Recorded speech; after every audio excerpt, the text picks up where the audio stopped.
বিধানসভা নির্বাচনে গণনা শুরুর প্রাক্কালে দক্ষিণ দিনাজপুর জেলার কুশমন্ডিতে ধর্মীয় আচার অনুষ্ঠানে অংশ নিলেন 37 নম্বর কুশমন্ডি বিধানসভা কেন্দ্রের বিজেপি প্রার্থী তাপস চন্দ্র রায়।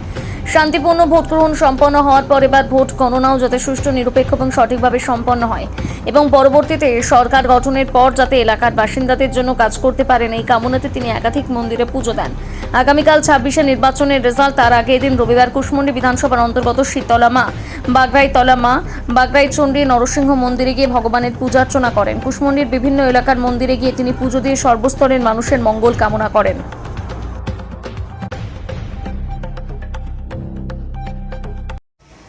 নমস্কার, বন্দে মাতরম, ভারত মাতাকে জয়। আপনারা জানেন যে দীর্ঘ লড়াইয়ের পর পশ্চিমবঙ্গে যেভাবে নির্বাচন কমিশনার স্বচ্ছভাবে শুদ্ধভাবে যেভাবে নির্বাচনটা করিয়েছে, তার রেজাল্ট আগামীকাল 4 তারিখ 4ই মে রেজাল্ট। সেই রেজাল্টে ভারতীয় জনতা পার্টি বিপুল পরিমাণে জয়যুক্ত হবে এবং তার সঙ্গে সঙ্গে আমাদের দক্ষিণ দিনাজপুর সাংগঠনিক জেলার 6টি বিধানসভায় জয়যুক্ত হবে। এবং আমরা কুশমন্ডি বিধানসভার সকল কার্যকর্তাদের নিয়ে আজকে বাগরা মায়ের মন্দিরে পুজো দিলাম এবং মায়ের কাছে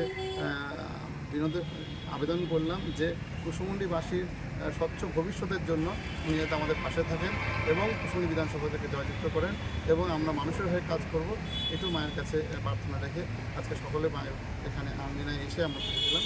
এটুকুই বলা ছিল। এই বলে শেষ করছি। বন্দে মাতরম, ভারত মাতা কি জয়। নমস্কার।